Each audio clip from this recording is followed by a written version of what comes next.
Okay, ये last portion है high voltage testing, ठीक है। सो it is essential to ensure that electrical equipment is capable of withstanding over voltages that are met within service. The over voltages may be either due to natural causes like lightning or system originated, that is switching or power frequency transients. Hence, testing for over voltage is necessary. ये कह रहे हैं कि जो दो किस्म की sources हो सकती हैं हाई वोल्टेज इम्पल्स की। एक तो लाइटनिंग है जो कि एक्सटर्नल सोर्स है, और कुछ जो है यानी ट्रांजिएंट्स की वजह से या स्विचिंग सर्जिस की वजह से कुछ हाई वोल्टेज प्रोड्यूस होते हैं। तो वो इंटरनल रीजंस हैं हाई वोल्टेज इम्पल्स की।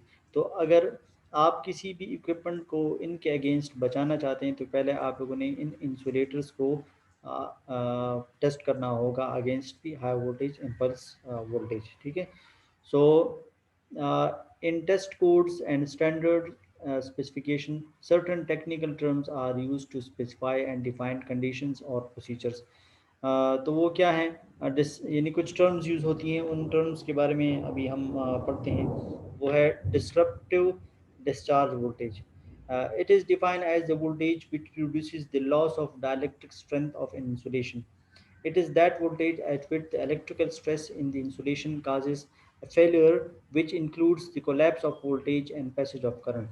यानी वो कम अज़ कम वोल्टेज जिसकी वजह से कोई भी वोल्टेज पंक्चर हो जाए तो उसको डिस्ट्रप्टिव डिस्चार्ज वोल्टेज या डिस्ट्रप्टिव क्रिटिकल वोल्टेज भी कहते हैं।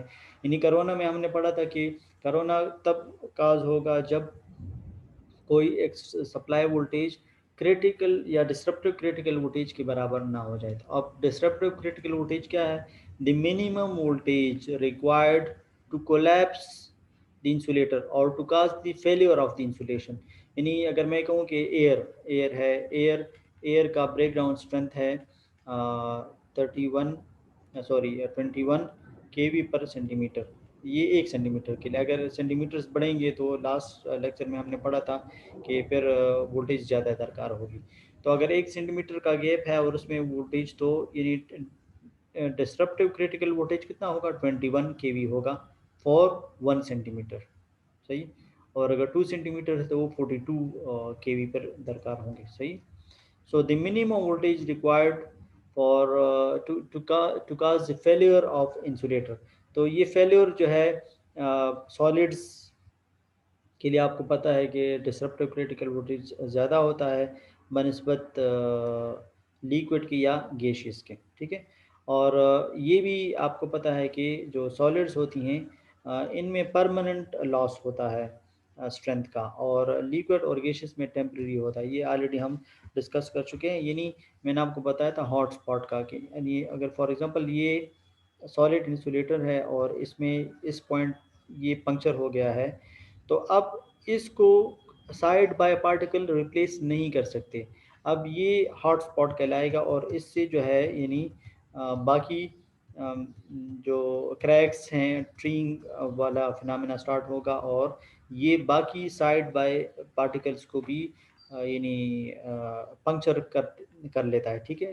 तो जबकि इसके मुकाबले में अगर हम फॉर एग्जांपल उसकी मिसाल ले लेते हैं लिक्विड की। अब ये देखें कॉन्टैक्ट्स हैं सर्किट ब्रेकर के, जब ये ओपन होंगे तो आपको पता है यहाँ पे आर्क प्रोड्यूस होगा। इस आर्क को क्विंच करने के लिए यहाँ पे लिक्विड होगा, सही। ये इसको यानी क्विंच कर लेगा। अब क्विंचिंग से आपको पता है कि इसकी डायलेक्ट्रिक स्ट्रेंथ कमज़ोर हो जाएगी, और जब कमज़ोर होगी तो क्या होगा कि ये देखिए इस यहाँ पे ये फ्रेश पार्टिकल्स हैं, ये सारे फ्रेश पार्टिकल्स हैं, ये इसको रिप्लेस कर देंगे। तो ओवरऑल जो कंटेनर का जो ऑयल है वो सारा का सारा यानी उसमें परमानेंट लॉस स्ट्रेंथ का नहीं होगा।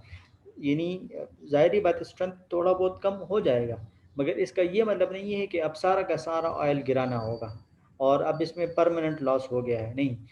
सॉलिड में ये होता है कि अब फ्रेश पार्टिकल्स इसको रिप्लेस नहीं कर सकते, जबकि एयर है, गैसेस हैं या जो लिक्विड्स हैं, इनको फ्लूइड्स कहते हैं। जो जो फ्लूइड्स हैं इनमें ये कमाल है कि ये इसमें लॉस जो होता है या फेलियर जो होता है, फेलियर वो टेम्परेरी इस वजह से होता है कि इनसाइड बाय पार्टिकल्स, इसको फ्रेश पार्टिकल्स उस को रिप्लेस, उस रीजन को रिप्लेस करके ही उसमें जो है यानी एक यूनिफॉर्म वो पैदा कर देता है कि उसमें यूनिफॉर्मिटी की वजह से स्ट्रेंथ वो कंपनसेट हो जाता है। सही है ना? मगर इसका ये मतलब नहीं है कि आप इसको 10-20 ऑपरेशंस हो जाएंगी तब भी ये उसी तरह फ्रेश रहेगा, नहीं। इसके कुछ नंबर ऑफ ऑपरेशंस के बाद जाहिर बात है हम इसको रिप्लेस करेंगे। तो इसके लिए हम टेस्ट करना होगा। यानी फॉर एग्जांपल अगर 10 ऑपरेशंस हो गई तो अब इसके बाद हम देखेंगे कि क्या ये इस काबिल है कि इसमें जो है यानी इस ये और स्ट्रेंथ है इसमें क्या नहीं है। तो इसके लिए सैंपल लिया जाता है और टेस्ट सेल में रखा जाता है। टेस्ट सेल के बारे में पिछले क्लास में हम पढ़ चुके हैं कि टेस्ट सेल में कितना इसका जो डाया होता है वो कितना होता है, इनके बीच गैप कितना होता है। बाकायदा हमने वीडियो भी चलाई थी और मैंने आपको बताया था कि ये ट्रांसफार्मर ऑयल किस तरह टेस्ट किया जाता है। ठीक है। सो विथस्टैंड वोल्टेज टेस्ट किया जाता है, 50% फ्लैश ओवर वोल्टेज टेस्ट किया जाता है। ठीक है। यानी ये 50% ऑफ जो पीक है उसको विथस्टैंड कर सकता है, यानी इम्पल्स, ये इम्पल्स टेस्ट है। ठीक है। यानी अगर देखें ये इम्पल्स है, ठीक है, अगर ये इतने, यानी ये जो रीजन है ये इसको हम यानी पैसिव रीजन कहेंगे। ठीक है। और ये जो सारा रीजन है ये यहाँ से लेकर यहाँ तक, ठीक है, ये वाला यहाँ से स्टार्ट होगा 50% ऑफ द पीक वैल्यू से, और ये भी और ये भी। कहने का मकसद ये है कि अगर वोल्टेज इतना है तो ये यानी किसी भी इक्विपमेंट के लिए इतना नुकसानदेह नहीं है। ठीक है। जब तक ये 50% ऑफ द पीक वोल्टेज तक ना पहुंच जाए। अगर वोल्टेज इतने तक है, पहुंच गया है, तो अब ये इसके लिए नुकसानदेह है, या इतना है यानी 60%, 70%, 80%, 90%, और ये अब 100% ऑफ द पीक वैल्यू है। फिर उसके बाद फिर ये 90%, 80%, तो ये 50 या इससे ऊपर जो है ये ख़तरनाक है, ये इम्पल्स वोल्टेज। और इससे ये नीचे ये वाला जो रीजन है ये इतना ख़तरनाक नहीं है। तो अगर ये 50% से ज़्यादा की वोल्टेज को विथस्टैंड कर रहा है तो इसका मतलब ये है कि ये इंसुलेटर ठीक है, इसमें अभी जान है। यानी इस तरह नहीं है कि आप इसको इतने वोल्टेज तक, यानी अब पूरा ये है, आपने 40% ऑफ द पीक तक इसको टेस्ट किया और फिर आप कहेंगे कि नहीं ये तो ओके है। नहीं, 40% से आपको ओके रिपोर्ट आप नहीं ले सकते जब तक कि 50 से ऊपर ऊपर का जो वो है वो उसको वेथस्टैंड ना कर पाए। ठीक है। ये 50% फ्लैश ओवर वोल्टेज, ये पर 100% फ्लैश ओवर वोल्टेज, ये दोनों इम्पल्स के लिए हैं। ठीक है। Seepage distance, it is the shortest distance on the counter of the external surface of the insulator unit or between two electrode fitting on the insulator। अच्छा, ये आपको पता है, सॉरी, क्रीपेज। ठीक है। क्रीपेज जो है क्या है कि जब ट्रीइंग एंड ट्रैकिंग होती है तो इसमें वो शॉर्टेस्ट पाथ को देखा जाता है जो कि वीक वीक पॉइंट होता है। अब ये फॉर एग्जांपल पूरा एक इंसुलेटर है, ठीक है, वो आपको पता है इसका डिज़ाइन कुछ इस तरह होता है। तो अब इस पे जो है यानी पूरे उस पे इंसुलेटर पे इलेक्ट्रिकल स्ट्रेस होता है। ठीक है। मगर जो इसमें वीक पॉइंट को देखा जाता है जिससे क्या हो कि यानी आसानी से उसका ब्रेक डाउन हो सके। ठीक है। तो कौन से जो यूनिट्स हैं अमूमन जिधर से इसको फिट किया जाता है, ये रीजन जो है, या इधर, ठीक है, यहाँ से इधर फिट किया जाता है तो ये रीजन है। या अगर केबल है और उसमें वो आया है, बेंड आया है, ठीक है, तो अब ये जो है वो क्रीपेज पॉइंट है।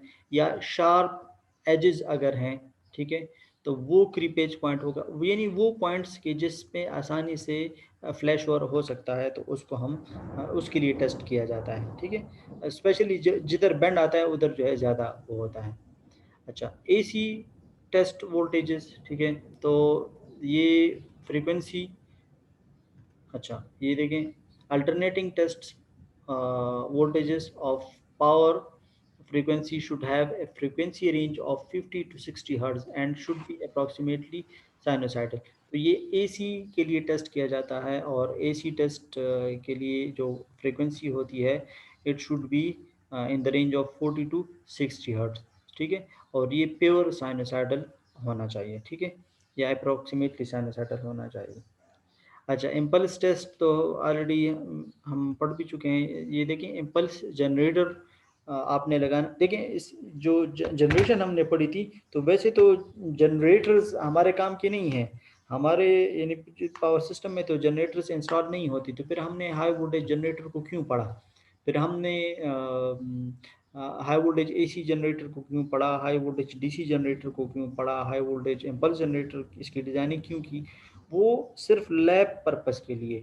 बाकी तो हमारे पावर सिस्टम में हाई वोल्टेज के जनरेटर्स तो नहीं लगे हुए होते। ठीक है, ये सिर्फ और सिर्फ लैब पर्पस के लिए हमने डिज़ाइन किया है। अब हाई वोल्टेज अब जो इंसुलेटर फॉर एग्जांपल आप पावर सिस्टम में लगे हैं, ट्रांसमिशन लाइन में लगे हैं, और उसके बारे में आप ये कहते हैं कि ये 500 केवी को विथस्टैंड करता है, तो क्या ये 500 केवी को वाकई विथस्टैंड करता है? इसका पता किस तरह लगेगा कि इसको आप 500 केवी के जनरेटर पे टेस्ट करेंगे, बल्कि आपने उससे ज़्यादा पे इसको टेस्ट करना होगा। ठीक है, और इस तरह टेम्परेचर टेस्ट किया जाता है। टेम्परेचर टेस्ट में मैंने आपको बताया कि यानी अब अगर फॉर एग्ज़ाम्पल केबल है और उसमें जो करंट फ्लो होता है उसकी वजह से टेम्परेचर काज होता है। ठीक है, तो और बाहर टेम्परेचर जो है सन का, ठीक है, वो भी है।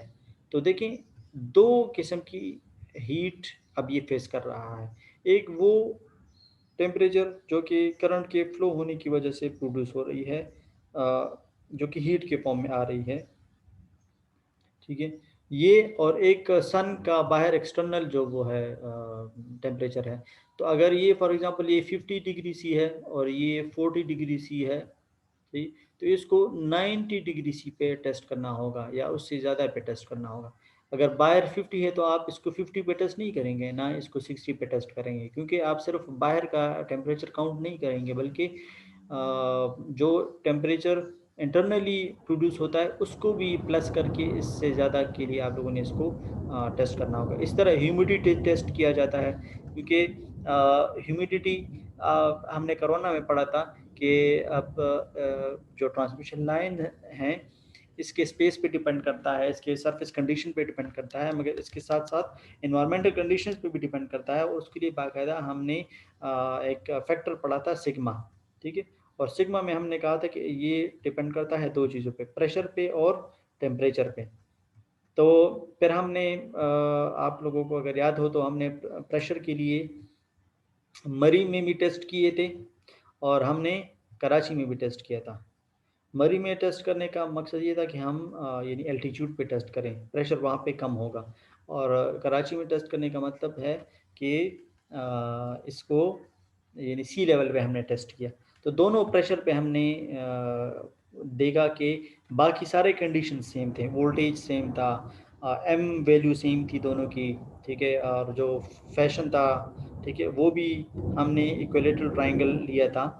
तो ये बारे बाकी सारे कंडीशन सेम थी, मगर सिर्फ प्रेशर के चेंज होने की वजह से डिस्रप्टिव क्रिटिकल वोल्टेज चेंज हो गया था और काफ़ी उसमें चेंज आया था। सिर्फ ये कि जो ट्रांसमिशन लाइन कराची में लगी वही सारा का सारा सेटअप हमने मरी में किया, यानी सिर्फ और सिर्फ प्रेशर चेंज किया, और उसकी वजह से हमने देखा था कि डिस्रप्टिव क्रिटिकल वोल्टेज वो चेंज होता है। तो ये नहीं कि कहने का मकसद ये कि एनवायरमेंटल कंडीशंस पे काफ़ी डिपेंड होता है। ठीक है, और इसी तरह इसमें ह्यूमिडिटी भी आती है, इसमें टेम्परेचर भी आता है। हमने ये पढ़ा था कि बारिश में या जो फाउल वेदर कंडीशंस हैं उसमें क्रिटिकल डिस्टर्ब वोल्टेज कम होता है, और फेयर वेदर कंडीशन में उसमें डिस्टर्ब क्रिटिकल वोल्टेज वो ज़्यादा होता है। ठीक है, तो ये फिर वही बात, ठीक है, voltage test, frequency test, impulse test. ठीक है, इसका सैंपल लिया जाता है, सैंपल को जो है वो टेस्ट किया जाता है लिक्विड में किस तरह होता है, ठीक है, और सॉलिड में किस तरह होता है, तो वो सारा ये यहाँ पे इन्होंने डिस्कस किया है। ठीक है, अच्छा, ड्राई फ्लैश ओवर टेस्ट, ठीक है, और वेट फ्लैश ओवर टेस्ट, ये दोनों जो है टेस्ट के नाम हैं। तो ये भी किए जाते हैं। In this test the AC voltage of power frequency is applied across insulator and increased at a uniform rate of about 2% per second of 75% of the estimated test voltage to such a value that a breakdown occur along the surface of the insulator, ठीक है, पर second of the 70% of the estimated test voltage, ठीक है। यानी आप जो voltage आपने estimate किया है, ठीक है, जिसकी यानी फॉर एग्जांपल अगर वोल्टेज की एस्टिमेशन आ रही है 100%, तो आपने 75% ऑफ दिस वोल्टेज को अप्लाई करना है फॉर 1 सेकेंड के लिए, ठीक है।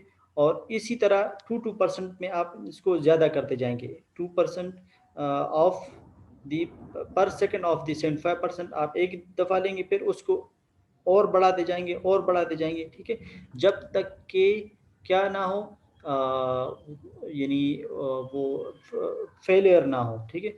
और लो से आप इसलिए स्टार्ट नहीं लेते कि लो लो पे तो मैंने इससे पहले भी आपको बताया कि लो पे ये डेंजरस नहीं है, ठीक है। तो लो पे टेस्ट करने का फ़ायदा ही नहीं है। अगर लो पे गुड रिजल्ट देगा भी तो इसका कोई फ़ायदा नहीं है। अ, बात तब होगी जबकि हाई वोल्टेज हाई वैल्यू पे ये विथस्टैंड कर पाएगा और ये यानी इसको वो टेस्ट कर पा सके, ठीक है। तो ये जो है यानी टेस्ट के वो हैं कंडीशंस हैं, ठीक है। अच्छा, टाइम टाइम कम है तो हम उसकी लाइटिंग की तरफ चले जाते हैं, ठीक है। ये पोल्यूशन टेस्ट है, ये भी आप लोग देख लें, ठीक है। पोल्यूशन में स्मोक आता है, पेट्रोलियम वेपर्स आती हैं, ठीक है, बर्ड्स की सिक्रीशंस आती हैं, फ्लाइज की सिक्रीशंस आती हैं, डस्ट पार्टिकल। तो ये सारी चीज़ें डिस्टर्ब क्रिटिकल वोल्टेज को डिस्टर्ब करती हैं। इस तरह डेजर्ट्स में अलग पोल्यूशन है सैंड का, ठीक है, और जो वो है कोस्टल एरियाज़ हैं उसमें कोरोसिव इफेक्ट्स हैं, हाइग्रोस्कोपिक साल्ट है, ठीक है। इसी तरह जो स्नोई एरिया है उसमें आइस होता है, फॉग होता है। तो ये सारे कंडीशंस के लिए टेस्ट किए जाते हैं ताकि ये पता लगे कि ये किधर आप लोगों ने इंस्टॉल करना होगा। देखिए ये टेस्ट देखें, जब इंसुलेटर जब भी डिज़ाइन किया जाता है तो ये ख़ास एरिया के लिए नहीं होता कि ये आप लोग ये कराची के लिए है, ये थर्म के इलाके के लिए है, वहाँ पे डेजर्ट्स हैं उधर ये होगा, और ये जो है यानी मरी के लिए है वहाँ पे आइस या फॉग होगा, ठीक है। ये साहिली समंदर के लिए है, वहाँ पे चूँकि हवा में नमी होती है और साल्टी इफ़ेक्ट होता है, तो और कोरोसिव इफेक्ट होता है, तो उसके लिए नहीं, एक इंसुलेटर को आप तमाम कंडीशंस के लिए चेक करेंगे, चाहे वो जहाँ पे सैंड है, सैंड डस्ट है उसके लिए भी आप लोगों ने टेस्ट करना होगा, चाहे फॉग है उसके लिए भी आप लोगों ने टेस्ट करना होगा, आइस है उसके लिए भी, स्मोक है उसके लिए भी, स्मोक है उसके लिए भी, इंडस्ट्रियल एरिया है तो इंडस्ट्रियल एरिया में का अपना पॉल्यूशन होता है उसके लिए अलग, यहाँ जहाँ पे पेट्रोलियम वेपर्स हों, ठीक है, पेट्रोलियम की एक्सट्रैक्शन होती है वहाँ, तो सब एक इंसुलेटर को सब टेस्ट से गुजारना होगा, चाहे वो जिधर भी आप लोगों ने इंस्टॉल करना है उधर लगाना है, सही है। तो ये ठीक है। अच्छा, अब लाइटनिंग एंड स्ट्रोक्स, ठीक है। लाइटनिंग आप लोगों को पता है कि बहुत हाई वोल्टेज है for a very small amount of time, ठीक है। और इसके बारे में मुख्तलिफ थ्योरीज हैं, कोई क्या कहता है कि ये लाइटनिंग इस वजह से होती है, कोई क्या कहता है, मगर अब जो स्ट्रॉन्ग थ्योरीज हैं वो ये कहती हैं कि जो वाटर वेपर्स हैं आपको पता है कि ये उससे तो बादल बनते हैं, इसमें तो कोई शक नहीं है, ठीक है। मगर अब क्या होता है कि जो क्लाउड्स होती हैं, ठीक है, ये क्लाउड्स हवा की मोशन की वजह से, हवा चल रही होती है तो ये भी साथ मूव करते हैं, और आपको पता है कि हवा के साथ रगड़ की वजह से या फ्रिक्शन की वजह से इसमें चार्जेस अपेयर हो जाती हैं, ठीक है। ये जो चार्जेस हैं ये क्लाउड टू क्लाउड भी होते हैं, ठीक है, यानी एक में पॉजिटिव आ गए, दूसरे में नेगेटिव आ गए। या क्लाउड टू टावर भी होते हैं, ठीक है, यानी एक ये यहाँ पे, ठीक है, पॉजिटिव और कोई टावर है या पहाड़ है, ठीक है, या ग्राउंड है। तो चूंकि ये भी ग्राउंड के साथ कनेक्ट है तो हम इसको भी ग्राउंड वो पॉइंट कह सकते हैं। तो पहाड़ के साथ या लंबा टावर है उधर, ठीक है, तो इसके साथ यानी यहाँ पे नेगेटिव, यहाँ पे पॉजिटिव चार्जेस। या जो ट्रीज हैं उसके साथ, ठीक है। या इस तरह भी हो सकता है कि एक क्लाउड के अंदर कुछ, यानी पॉजिटिव एक साइड पे हो जाए, नेगेटिव एक साइड पे हो जाए, इस तरह भी हो सकता है। अच्छा, तो cloud to cloud, cloud to ground, इस तरह सही है। तो इनमें क्या होगा कि डिस्चार्ज होगा, सही है। यानी यहाँ पे भी ये क्लाउड और ये क्लाउड आपस में जब वो मिलेंगे इस तरह, ठीक है, हिट करेंगे, तो इनकी वजह से इलेक्ट्रोस्टैटिक डिस्चार्ज होगा, और यही जो है यानी लाइटनिंग की सूरत में आती है। तो ये बहुत बड़ा शौक होता है, और यानी इससे ये ज़ाहिर बात है डेंजर भी होता है। तो इसलिए कहा जाता है कि आप जब बारिश हो रही होती है, तो आप, अगर आपने बारिश से बचना है, तो दरख्तों का आप लोगों ने सहारा नहीं लेना, ट्रीज़ का आप लोगों ने सहारा, ये ना हो कि आप बारिश से बचने के लिए ट्रीज़ के नीचे आ जाएं ताकि हम बारिश से बच जाएं।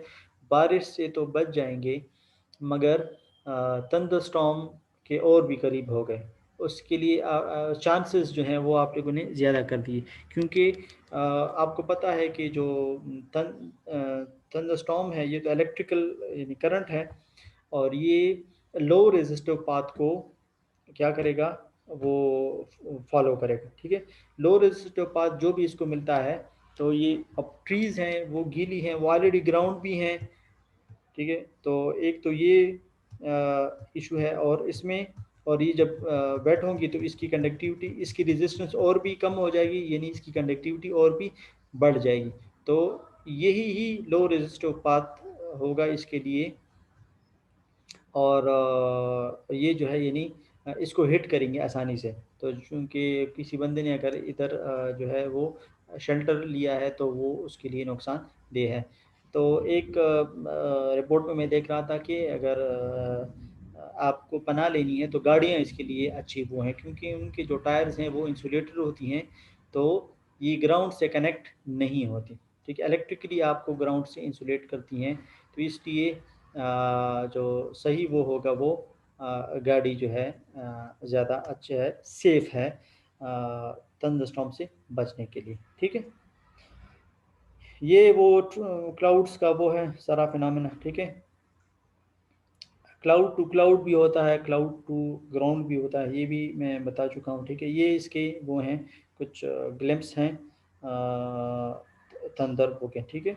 ये अच्छा, ये कह रहे हैं कि इट कैन, ये यानी जिधर वो पड़ जाती है, तो ये 54,000 डिग्री फ़ारेनहाइट तक की हीट को प्रोड्यूस कर सकता है, ठीक है। Lightning cloud directly hit and most likely kill someone. It could hit something near the person and splash back to you. इस तरह भी हो सकता है कि साथ गिरे, और उसका जो स्प्लैश है वो आप पे, यानी उसका जो प्रेशर है वो भी आपको पड़ सकता है, तो उसकी वजह से भी आप यानी गिर सकते हैं, ठीक है। तो ये ठीक है, देखिए ये एक और ग्लिम्स है, ये यूएस में, पता नहीं कोई इसको, और ऑरलैंडो कोई जगह है, ठीक है। तो ये कह रहे हैं कि इसके बारे में एक रिपोर्ट है कि ये एक साल में 25 से 30 मिलियन टाइम्स ये हिट हुआ है, सही। तो अब पता नहीं ये ठीक है या नहीं, मगर ये एक रिपोर्ट है, सही। सो ये कुछ फन फैक्ट्स हैं, ये आप खुद फिर पढ़ लें, कुछ फ़नी सी वो हैं, ठीक है। ये lightning can strike the same place more than once, like the Empire State Building which was once struck by lightning 15 times in 15 minutes. ये कह रहे हैं कि इसका मतलब ये नहीं है कि एक जगह को लाइटिंग ने हिट किया तो वो उसको दोबारा हिट नहीं कर सकता, नहीं, इस तरह नहीं। ये कुछ एम्पायर स्टेट बिल्डिंग पता नहीं किधर है, ये प्रोबेबली यूएस में होगा। तो ये उस बिल्डिंग की मिसाल दे रहे हैं कि वहाँ पे चूँकि काउंटर लगे हुए होंगे शायद, ठीक है? तो ये लाइटिंग अरेस्टर में भी काउंटर होता है, जितनी दफ़ा ये हिट होता है तो वो काउंट करता जाता है कि ये यानी इतनी दफ़ा हिट हुआ। हर ग्रेड स्टेशन में ये लाइटिंग अरेस्टर लगे हुए थे हैं, ये उसको प्रोटेक्ट करते हैं पूरे ग्रेड स्टेशन के इक्विपमेंट्स को, और उसमें काउंटर भी लगा हुआ होता है। तो ये उस काउंटर से आप अंदाज़ा लगा सकते हैं कि अगर ये लाइटिंग अरेस्टर ना होते तो ये इतनी दफ़ा अगर स्टेशन को हिट करते, और एक दफ़ा हिट करना उनके लिए, उसकी डैमेज के लिए काफ़ी होता है।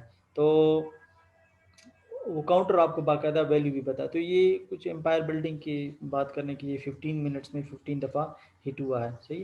तो ये आप कुछ फन फैक्ट्स हैं, ये सारा आप लोग खुद फिर पढ़ लें, ठीक है। तो अच्छा, चूँकि ये लास्ट लेक्चर था तो मैंने लेक्चर्स जो हैं वो अपलोड कर दी हैं, और ये कुछ असाइनमेंट, 2 असाइनमेंट मिड में हमने दिए थे, ठीक है। और अभी 2 असाइनमेंट में अभी फाइनल में दे रहा हूँ। उसका ड्यू डेट खैर मैं ज़्यादा रख लूँगा, तो आप लोगों को उसको करने में आसानी होगी, सही है। और बस 2 असाइनमेंट काफ़ी होंगे, और बाकी जो लेक्चर्स हैं वो मैंने अपलोड कर दिए हैं। आप लोग वहाँ पे स्लाइड्स में वो देख सकते हैं, ठीक है।